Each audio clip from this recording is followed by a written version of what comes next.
O meu paciente de 7 anos desenhou o que eu tinha no porão, e agora eu não consigo mais dormir com a luz apagada. O consultório onde eu atendia ficava em um casarão antigo no bairro das Graças, em Recife, onde o mormaço da tarde parecia se misturar ao cheiro de naftalina e madeira velha das estantes de livros. O ventilador de mesa girava de um lado para o outro, com um som metálico e cansado, tentando inutilmente dissipar a umidade pesada que subia do jardim após a chuva rápida das 2 horas. Eu sempre me orgulhei da minha postura profissional, de ser o porto seguro para mentes em frangalhos, mas tudo isso começou a desmoronar quando o pequeno Enzo entrou pela minha porta. Ele era uma criança franzina, de pele muito clara e olhos grandes que pareciam observar coisas que não pertenciam àquele plano, carregando sempre um estojo de giz de cera gasto. A mãe dele, uma mulher exausta que trabalhava como enfermeira no hospital público, me disse que o menino não dormia há 5 noites e que as professoras estavam assustadas com os desenhos que ele deixava espalhados pela sala de aula. Eu a tranquilizei, usei aquela voz pausada e terapêutica que treinamos durante anos na faculdade e pedi para ficar a sós com ele. Enzo sentou-se na cadeira de couro que parecia grande demais para o seu corpo pequeno. E sem dizer uma única palavra, abriu o estojo e começou a riscar o papel sulfite com um giz preto, aplicando uma força que chegava a marcar a madeira da mesa. O silêncio na sala era absoluto, interrompido apenas pelo som rítmico do giz sendo arrastado e pelo barulho dos carros passando na avenida lá fora. Mas o ar parecia ter ficado subitamente gélido, apesar dos 34 graus que faziam na rua. Quando ele terminou, ele deslizou o papel na minha direção com uma calma que não pertencia a uma criança de 7 anos de idade. No desenho, havia uma figura alta, com braços que terminavam em dedos excessivamente longos e finos, parada exatamente ao lado de uma estante de livros que eu reconheci imediatamente como a minha. Mas o que me fez perder o fôlego e sentir um gosto amargo de bile na garganta não foi a criatura, mas o que ela segurava. Enzo desenhou, com detalhes assustadores, a caixa de sapatos de couro marrom que eu mantinha escondida no fundo do meu porão, trancada sob 7 chaves há mais de 20 anos. Ninguém no mundo sabia da existência daquela caixa, nem mesmo a minha falecida esposa ou os meus sócios. Dentro dela, jaziam as únicas provas de um erro que eu cometi no início da minha carreira, algo que eu enterrei sob camadas de asfalto emocional e décadas de atendimentos clínicos impecáveis. Eu olhei para o menino, tentando manter a máscara de imparcialidade, mas minha mão começou a tremer de forma incontrolável, fazendo o papel farfalhar entre meus dedos suados. Eu perguntei a ele quem era aquele homem no desenho e por que ele estava segurando aquela caixa. Enzo inclinou a cabeça para o lado, soltou um sorriso triste que me gelou a espinha e disse, com uma voz sussurrada que parecia vir de dentro do meu próprio crânio, que o homem não estava segurando a caixa, ele estava tentando me entregar o que estava lá dentro porque o tempo de pagar a conta tinha chegado. Naquele momento, o ventilador de mesa parou de girar bruscamente, como se algo tivesse travado as suas pás, e o cheiro de terra molhada e mofo tomou conta de todo o consultório. Eu senti uma presença opressiva às minhas costas, um peso que fazia a cadeira de balanço no canto da sala ranger levemente sobre o assoalho de parquet. Enzo continuou me encarando e seus olhos pareciam ter perdido o brilho infantil, tornando-se 2 buracos negros que refletiam a minha própria culpa e o meu desespero. Eu, o psicólogo respeitado, o mestre em comportamento humano, estava ali, paralisado diante de uma criança que tinha acabado de rasgar o véu da minha realidade e exposto o segredo que eu jurava que me levaria para o túmulo. O atendimento terminou 10 minutos depois, mas eu sabia que nada mais seria igual. Eu acompanhei Enzo e sua mãe até o portão de ferro, vendo-os desaparecer na penumbra do final de tarde recifense, enquanto os vizinhos nas calçadas me cumprimentavam com a cordialidade de sempre, sem imaginar que o monstro que eu tanto temia agora tinha um rosto desenhado em papel sulfite. Eu voltei para dentro, tranquei todas as portas e pela primeira vez em 20 anos eu tive medo de descer as escadas que levavam ao porão daquela casa antiga. Edit 1. Para quem está perguntando, eu trabalho nessa área há 25 anos e nunca acreditei em fenômenos paranormais. Sempre tratei tudo como projeção ou trauma, mas não há explicação lógica para o que ele desenhou. Edit 2. A caixa que eu mencionei contém documentos e pertences de um paciente que desapareceu nos anos 90. Eu sempre me culpei por não ter feito o suficiente, mas o desenho do Enzo tinha detalhes que eu nunca contei para a alma viva. Edit 3. Estou escrevendo isso do meu escritório. O ventilador voltou a funcionar, mas o barulho que ele faz agora parece uma voz repetindo o meu nome bem baixo. Não sei se vou conseguir atender amanhã. Eu desci até o porão para provar que era coincidência, e o que encontrei me fez questionar minha própria profissão. A noite caiu sobre o Recife com uma rapidez cruel, trazendo aquelas nuvens pesadas que parecem sufocar as luzes dos postes de sódio. Eu fiquei parado no meio da sala, ouvindo o estalo da madeira do casarão se acomodando ao frescor súbito da noite, mas o suor não parava de brotar nas minhas mãos. A imagem do desenho do Enzo queimava na minha retina como um ferro em brasa. Eu precisava de uma prova lógica. Eu precisava abrir aquela porta de madeira compensada sob a escada, descer os 7 degraus de concreto frio e ver com meus próprios olhos que a caixa marrom ainda estava lá, intocada, coberta pela poeira de 2 décadas. Peguei a lanterna pesada que guardava na gaveta da cozinha e caminhei pelo corredor, sentindo o cheiro de umidade que parecia ter quadruplicado desde que o menino saiu. Cada passo que eu dava no assoalho de madeira parecia um tiro no silêncio da casa. Parei diante da porta do porão. A chave de latão, oxidada pelo tempo e pela maresia que soprava do porto do Recife, pesava no meu bolso como se fosse feita de chumbo. Quando finalmente inseri o metal na fechadura e girei, o som do mecanismo destravando foi seguido por um suspiro de ar viciado que saiu lá de baixo, um hálito de terra e esquecimento que me fez tossir. Eu desci o primeiro degrau, a luz da lanterna tremendo na minha mão, cortando a escuridão absoluta do subsolo. O porão era um espaço pequeno, com paredes de tijolos aparentes que soltavam um pó avermelhado a cada vibração dos caminhões que passavam na rua. Fui direto para o canto onde ficava o armário de ferro que eu tinha trancado com um cadeado industrial anos atrás. Apontei o facho de luz e o meu coração errou uma batida. O cadeado não estava apenas aberto. Ele tinha sido serrado. O metal estava no chão, mas não havia serragem metálica em volta, como se ele tivesse sido cortado por algo muito mais afiado e silencioso do que uma serra.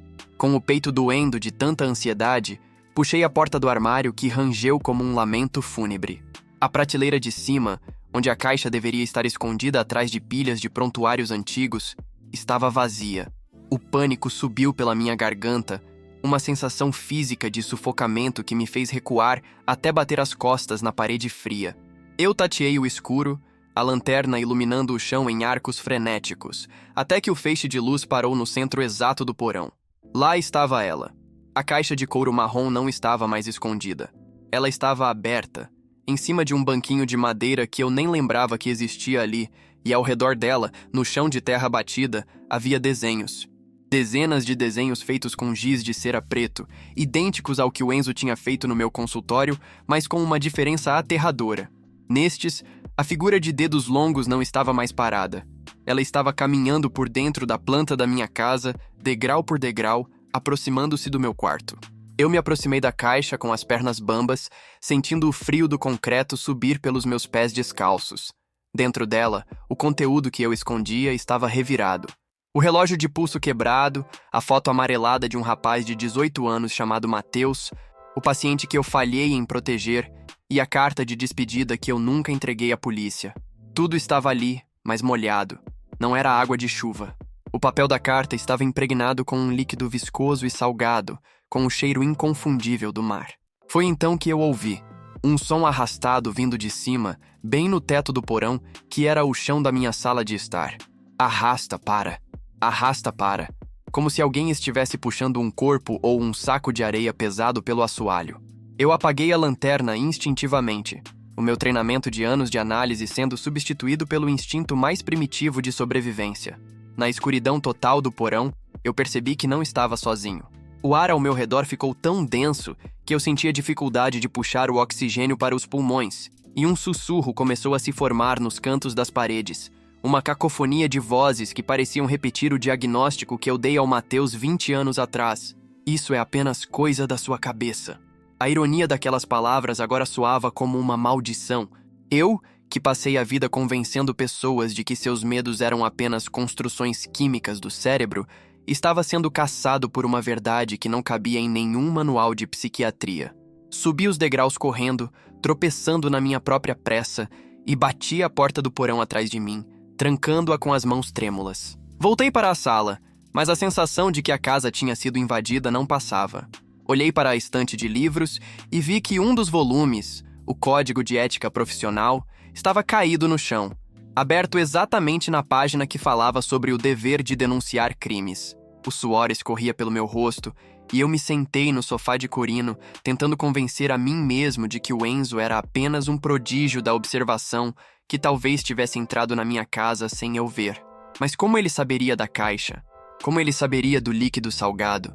O telefone do consultório tocou, o som estridente me fazendo saltar do sofá. Atendi com a voz embargada. Era a mãe do Enzo, chorando compulsivamente. Ela disse que o filho tinha acabado de acordar de um transe e que ele tinha uma mensagem urgente para mim. Antes que ela pudesse continuar, a voz do menino assumiu o fone, fria e desprovida de qualquer emoção infantil.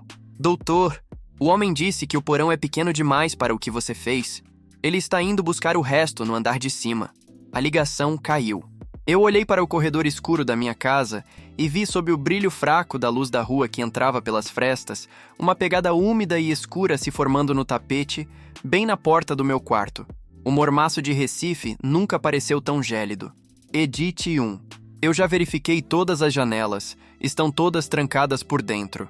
Moro sozinho há 5 anos, desde que minha esposa faleceu, e nunca dei a chave para ninguém, nem mesmo para a diarista.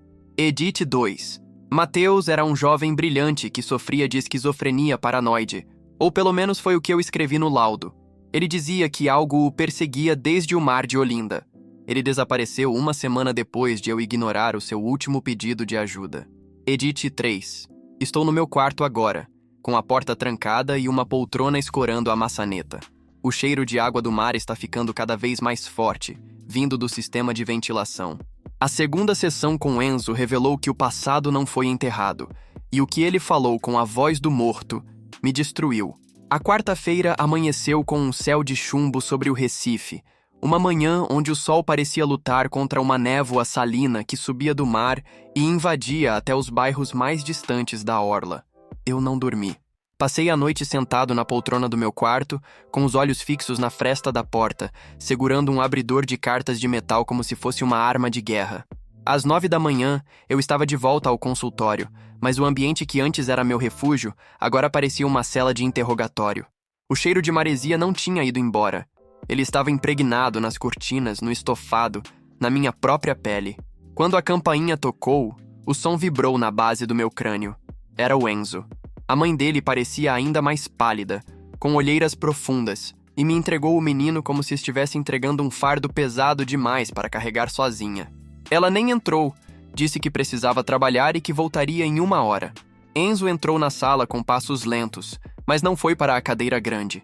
Ele caminhou direto para a minha mesa, sentou-se no chão de taco e começou a espalhar os giz de cera pretos em um semicírculo perfeito.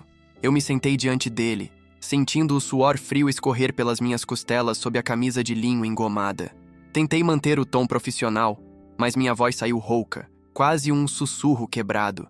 Perguntei como ele estava se sentindo, e o menino parou de mexer nos gizes. Ele levantou a cabeça devagar. Os olhos dele não tinham mais a vivacidade de uma criança de 7 anos. Estavam opacos, como se estivessem cobertos por uma película de água salgada. Ele não respondeu à minha pergunta. Em vez disso, ele disse que o Mateus mandou dizer que a água no fundo do mar é muito mais fria do que eu imaginei quando assinei o laudo de internação compulsória. O impacto daquelas palavras me fez perder o equilíbrio na cadeira.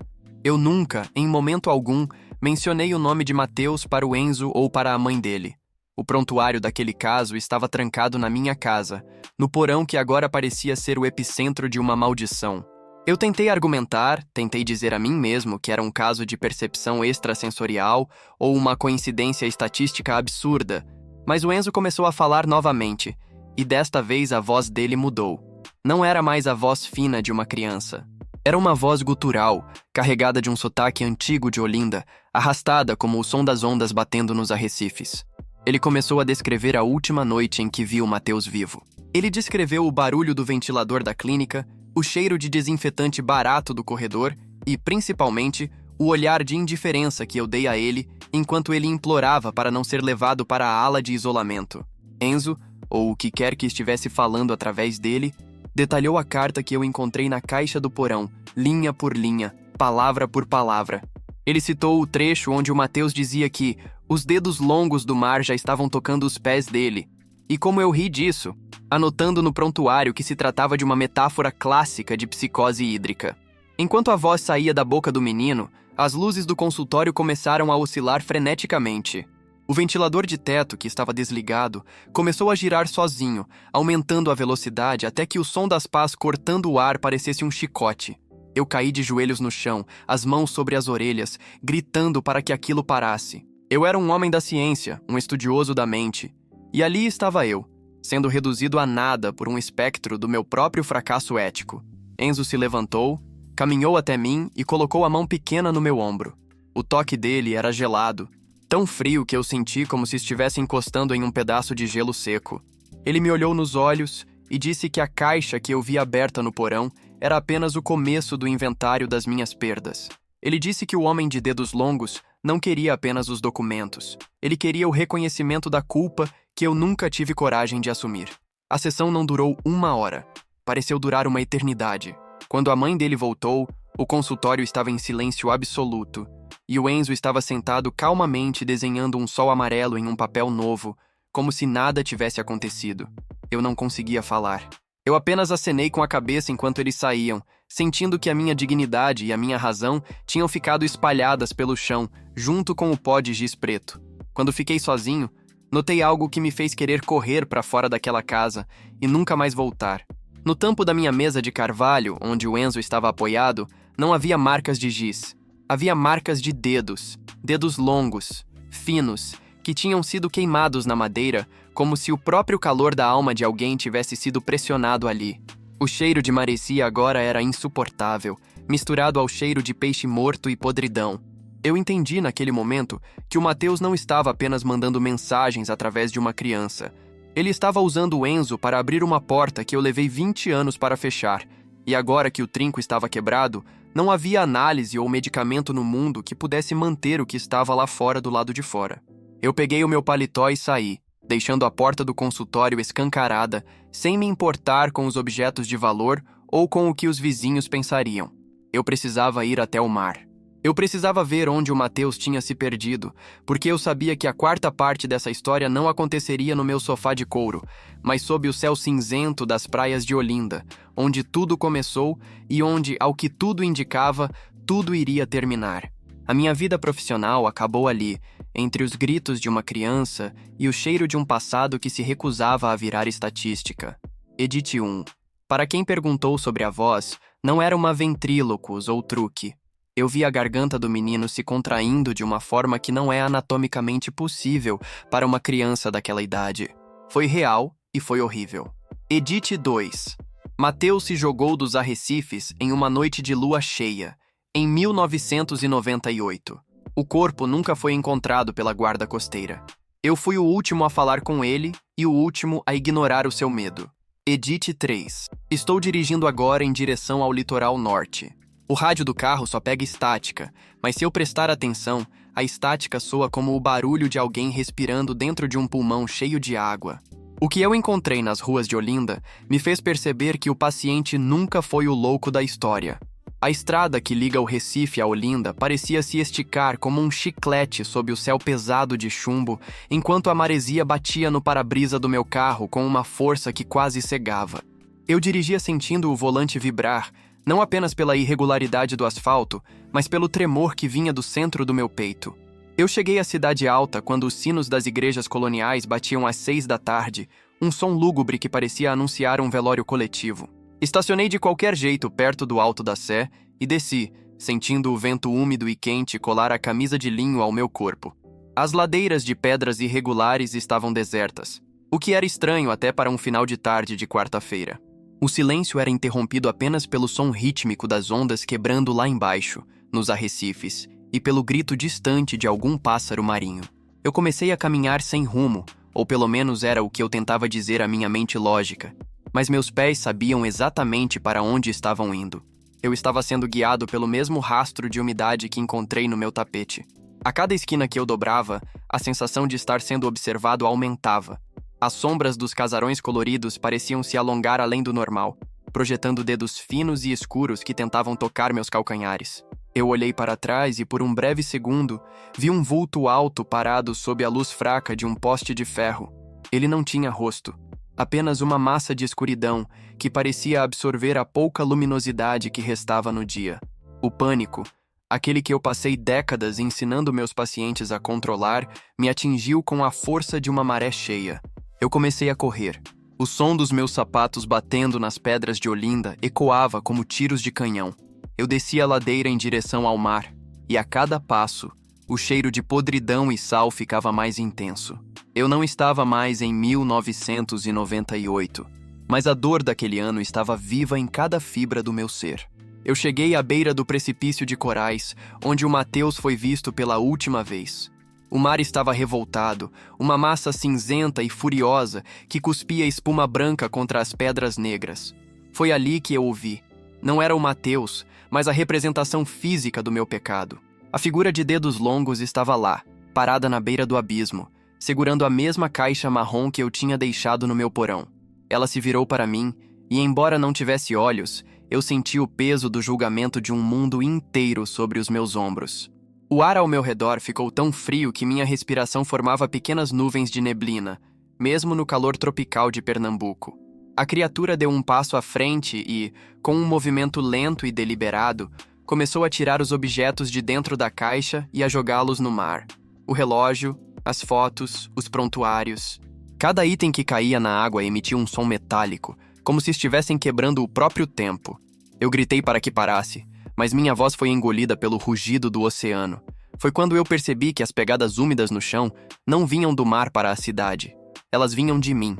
Eu olhei para minhas próprias mãos e vi que elas estavam encharcadas de água salgada, embora eu não tivesse tocado no mar. A percepção me atingiu como um raio.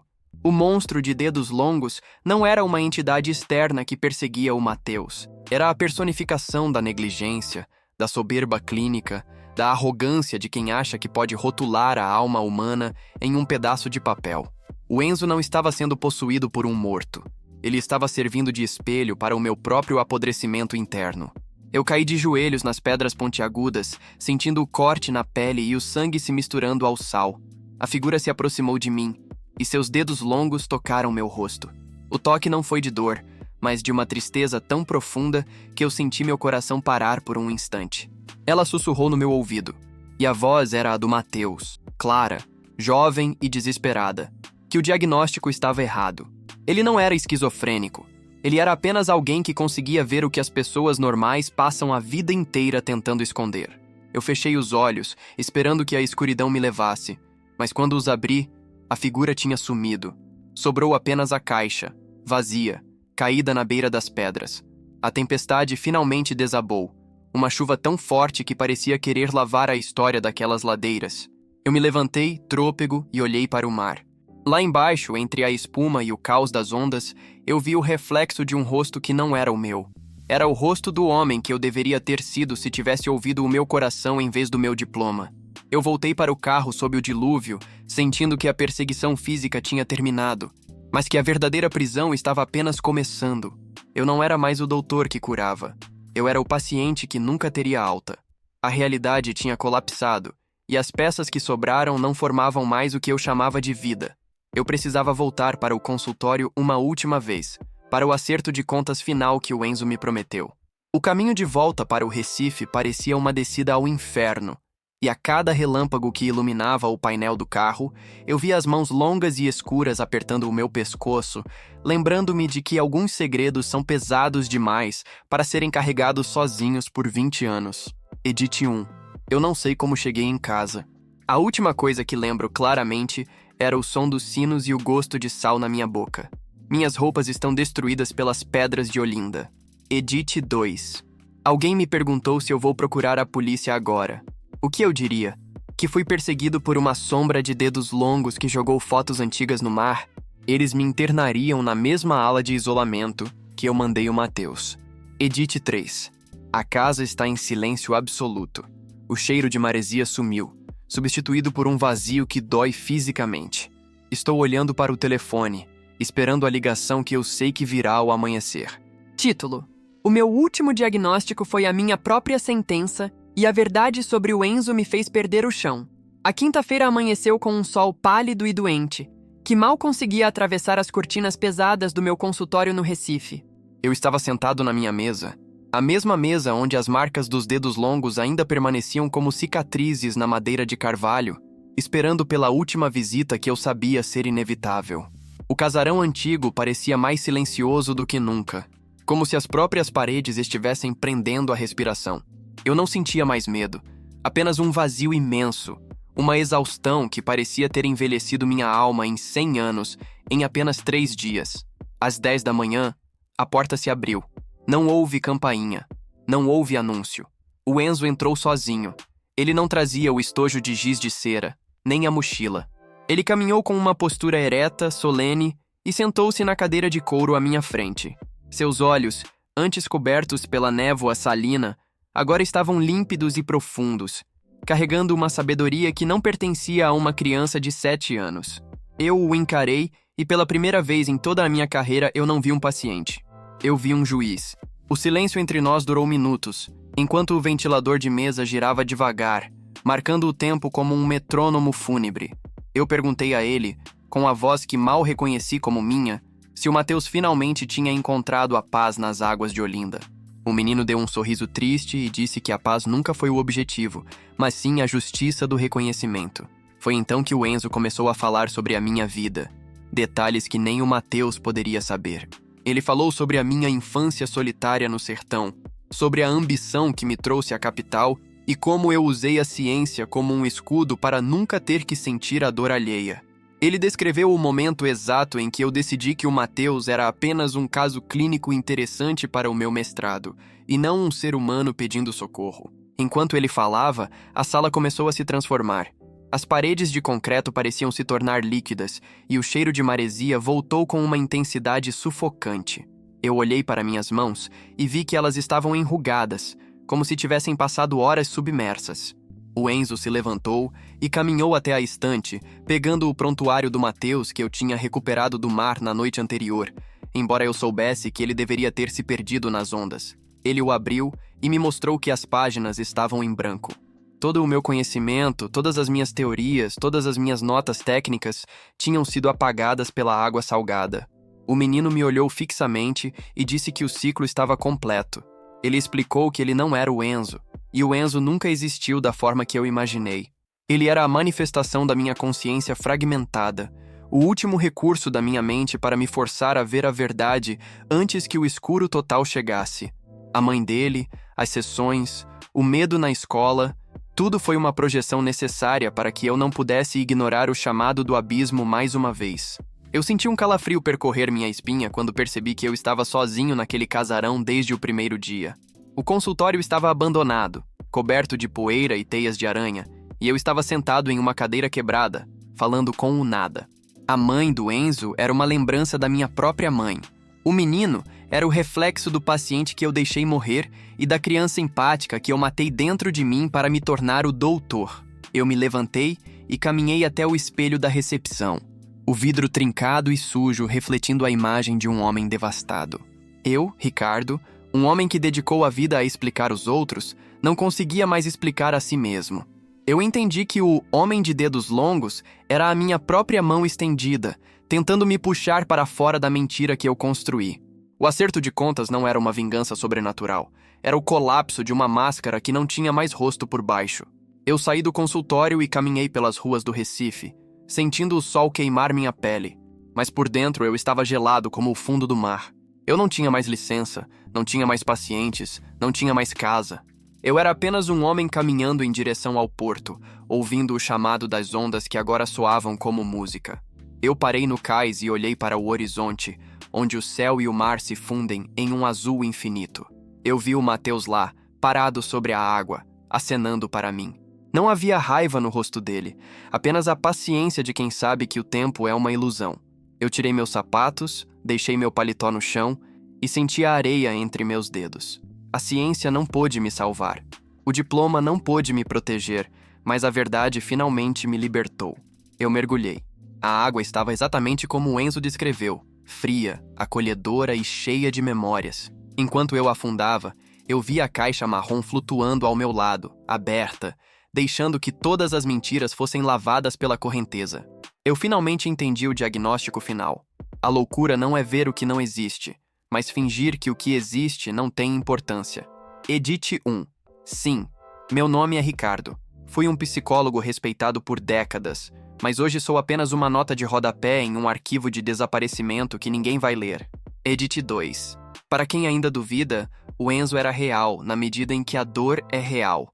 Ele foi a ferramenta que o meu subconsciente usou para quebrar a minha arrogância. Às vezes, a mente cria monstros para nos salvar de nós mesmos. Edite 3. Estou escrevendo estas últimas linhas em um papel molhado, sentado na areia de uma praia que não tem nome. O cheiro de maresia agora é o meu perfume. Não sinto mais medo do escuro, porque descobri que a luz que eu tanto buscava era apenas o reflexo do sol no fundo do oceano.